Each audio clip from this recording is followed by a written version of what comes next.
সুপ্রিয় দর্শক, আসসালামু আলাইকুম। গুরুত্বপূর্ণ একটি রিপোর্ট আজকে আপনাদের সামনে উপস্থাপন করছি। আমি মনে করি যদি আপনি একজন বাংলাদেশী হন, অবশ্যই আজকের এই গুরুত্বপূর্ণ ভিডিওটি আপনার দেখা উচিত।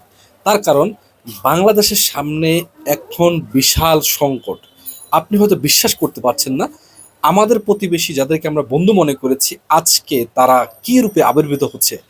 শেখ হাসিনা সরকারের পতনের পর শেখ হাসিনা সরকারের পতনের পর আওয়ামী লীগের যতটুকু ক্ষতি হয়েছে তার থেকে ১,০০০ গুণ বেশি ক্ষতি হয়েছে ইন্ডিয়ার। তার কারণ বাংলাদেশকে দিয়ে তাদের যে অবৈধ স্বপ্ন ছিল, অবৈধ প্রজেক্টগুলো বাস্তবায়ন করার জন্য তারা যে আওয়ামী লীগের সাথে চুক্তি করেছে, এই সম্পূর্ণ প্রজেক্ট যেগুলো বাংলাদেশের স্বার্থ নাই, সম্পূর্ণ প্রজেক্টগুলো বাংলাদেশ বর্তমান যে সরকার রয়েছে ডক্টর মোহাম্মদ ইউনূসের সরকার, তারা বাতিল করতেছে এক এক করে। এই বিষয়টাকে কেন্দ্র করে ইন্ডিয়া এখন কি করবে না করবে, তাদের এখন মাথা খারাপ হয়ে গেছে। আপনারা হয়তো জানেন, গত ২ দিন আগে বাংলাদেশের সীমান্তে বাংলাদেশের এক কিশোরীকে হত্যা করে, এক শিশুকে হত্যা করে, ১৩ বছরের এক শিশু ছিল স্বর্ণা দাস। সে তার মায়ের সাথে ভারতে যাওয়ার অবস্থা হত্যা করে।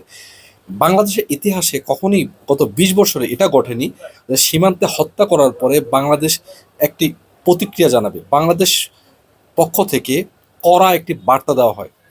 এখন আজকে এমন একটি রিপোর্ট সামনে এসেছে যেটা দেখে আমি মনে করি আপনি যদি একজন বাংলাদেশি হন এবং আপনি যদি একজন দেশপ্রেমিক বাংলাদেশি হন, আর ঘরে বসে থাকার সময় নেই। কি করবেন সেটা আমি একটু পরে জানাচ্ছি, তবে রিপোর্টটাকে একটু জানাচ্ছি আপনাদেরকে। বিষয়টা হলো, ভারতের স্বরাষ্ট্রমন্ত্রী সে ভারতের সেনাবাহিনীকে নির্দেশ প্রদান করেছে বাংলাদেশের উপর বিশেষ নজর রাখার জন্য এবং যুদ্ধের জন্য সর্বদাই প্রস্তুত থাকার জন্য। আপনি চিন্তা করতে পারছেন বিষয়টা কি? এটা এক হিসাবে প্রত্যক্ষ বা পরোক্ষভাবে অনেক বড় একটি হুমকি। এখন এই বিষয়টা কিন্তু চীনের সাথে বা পাকিস্তানের সাথে বলেনি, বাংলাদেশকে কেন্দ্র করে করেছে। তার কারণ বাংলাদেশকে এখন তারা বড় থ্রেড মনে করছে এবং বাংলাদেশের বিষয় নিয়ে সম্পূর্ণভাবে সতর্ক এবং যুদ্ধের প্রস্তুতি নেওয়ার জন্য তৈরি হচ্ছে। এখন আমাদের কি করণীয়, আমি একটা কথা বলতে চাই। এখন ভবিষ্যতের পরিকল্পনা বাংলাদেশ কিভাবে গ্রহণ করবে? ভারত এই কথা বলেছে, তার মানে তারা অবশ্যই বাংলাদেশের বিষয়ে প্রস্তুতি গ্রহণ করছে।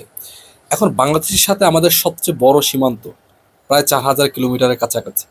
যদি আমরা এই সীমান্তকে সুরক্ষিত না করতে পারি, তাহলে আমাদের জন্য কিন্তু এটা অনেক বড় একটা চ্যালেঞ্জের মুখে দাঁড়াইতে হবে। আমাদের এখন কি করা উচিত? সবচেয়ে আগে যেটা দরকার, সীমান্তরক্ষী বাহিনী বিজিবিকে শক্তিশালী করা এবং সেনাবাহিনীর সংখ্যা বাড়ানো এবং আধুনিক অস্ত্রে সুসজ্জিত হওয়া। তার থেকে সবচেয়ে বেশি ভালো হয় যদি আমরা পারমাণবিক বোমা তৈরি করতে পারি, কিন্তু এটা তো পসিবল না, সম্ভব না। কিন্তু যাদের কাছে পারমাণবিক বোমা আছে, যেমন চীন, পাকিস্তান এবং অন্যান্য দেশ, যুক্তরাষ্ট্র দেখা যাচ্ছে বা রাশিয়া, এমন দেশের সাথে সম্পর্ক তৈরি করতে হবে, এমন দেশকে মিত্র বানাতে হবে যারা বাংলাদেশের যে কোনো সংকটময় পরিস্থিতিতে বাংলাদেশের পাশে দাঁড়াতে পারে। এর থেকে ভালো অপশন হতে পারে তুরস্ক, সাথে থাকতে পারে ইরান। এসব দেশের সাথে সম্পর্ক বৃদ্ধি করতে হবে। কারণ আমরা ভারতের আগ্রাসন আমরা জানি, ভারত সিকিমকে দখল করেছে, কাশ্মীরকে দখল করেছে এবং অনেকগুলো রাজ্যকে তারা দখল করে নিয়েছে শক্তি দেখিয়ে বা দাদাগিরি দেখিয়ে। এখন বাংলাদেশের জনগণ তো তাদের মতো না। বাংলাদেশের জনগণ আবু সাঈদের মতো, যারা বুক পেতে দাঁড়াতে জানে। যদি ভারতের সাথে কোনো কারণে ভারত যুদ্ধ বাংলাদেশের সাথে লাগিয়ে দেয়, আপনি বিশ্বাস করেন কিনা জানি না, বাংলাদেশের প্রায় ১২ থেকে ১৪ কোটি যারা মানুষ রয়েছে, যারা যুদ্ধে সক্ষম, সবাই ঝাঁপিয়ে পড়বে। তাই আবারও আমি সাবধান করছি, ভারতের এসব সিদ্ধান্ত থেকে সরে আসা উচিত এবং বাংলাদেশের প্রতিটি নাগরিক এবং সরকার থেকে শুরু করে সেনাবাহিনী সবাইকে এই বিষয়টা নিয়ে সতর্ক থাকা উচিত।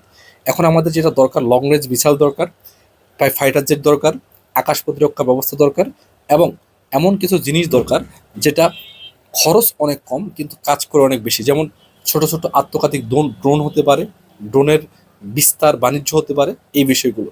আপনার মন্তব্য কি অবশ্যই কমেন্ট বক্সে লিখবেন। ভালো থাকবেন সবাই, সুস্থ থাকবেন। আসসালামু আলাইকুম রহমতুল্লাহি ওয়া বারাকাতুহু।